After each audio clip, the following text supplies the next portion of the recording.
Well, welcome back to the latest part of the Live Lounge here at Kartmasters. I'm your host, Chris McCarthy, and joining me as we continue with our theme of Stars of Kartmasters, now another former driver of Kartmasters, someone you'll recognise from racing in GP3, W Series, and a familiar face of Formula One now with Channel 4 and F1 itself as well. Alice Powell. That was quite an introduction. Yeah, I tried my best with that one. I practiced a good one. I like that. You a can few just times. come with me all the time. Should we do that? Just say that. Perfect. Welcome back to Kartmasters. Yeah, no, it's great. And we were just saying actually before that even if I wasn't working here this weekend, I'd actually probably would have made the trip up all the way up here, maybe even in the rain to come and watch. It's one of my favourite events of the year.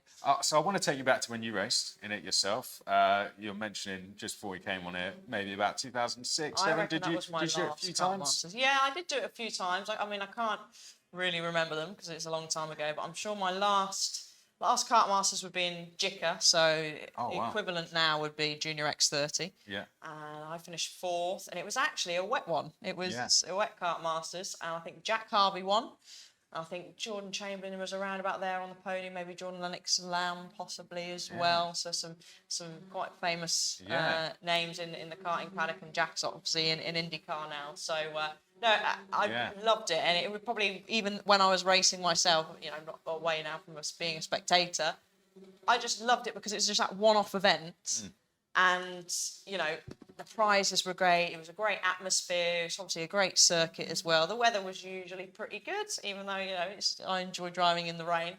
And the results didn't necessarily matter. Obviously, everyone wanted to win, but there was that element where it's like, I'm not fighting for a championship. I'm just fighting to get the GP plate. So, you go out there and have some fun as well. So, one of the events of the year for me. Yeah, I mean, you went on to race, obviously, in the F1 support categories we mentioned there, GP3, W Series, many other categories.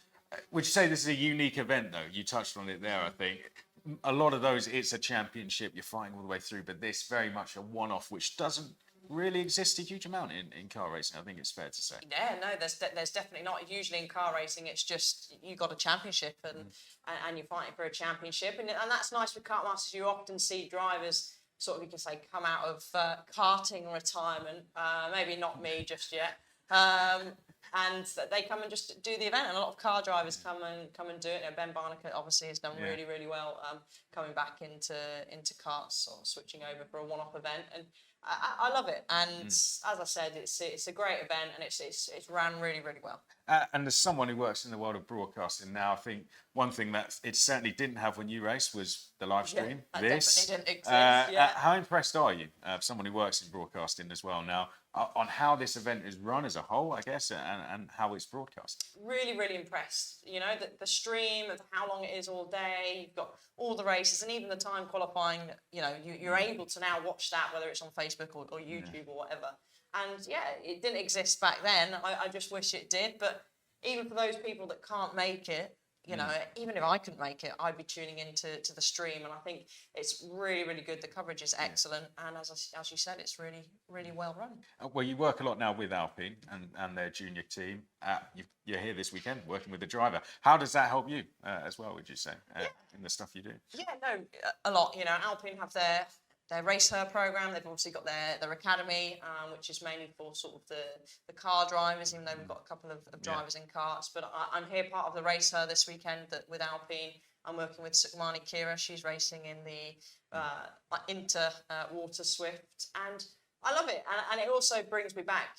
I actually said to Louise Richardson, who works for Trent Valley Kart Club, I said, I love coming back and seeing the kids. It also brings back so many memories of when I was racing in cadets, and it's a big world of karting, and sometimes it can be quite a scary world for some of the young kids. So it's nice to sort of come back and pass on advice, and I learned plenty of things along the way, made many mistakes, and sort of learning from those and passing that on, and seeing how they progress as well. I think Kartmasters is always a really good event for those kind of drivers to test things, and because at the end of the day, they make a mistake, it doesn't have an effect of any championship positioning.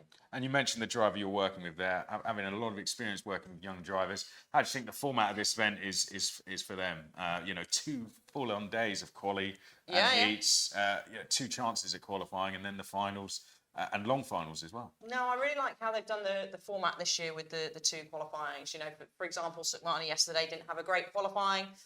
So today, you know, she's got another chance to have a good go at bettering her qualifying that she did yesterday, which means then, you know, she'll hopefully have a better starting position for the heat. So I love the format. You know, you said long finals as well. So even if you sort of fall out of position, and you know what Kartmasters is like, you can get people sort of defending with like 5 minutes left to go, and that can really bunch everybody up, and that's what I love about the long finals. Yeah, absolutely. And being in the F1 paddock so much now, we had George Russell send a message in.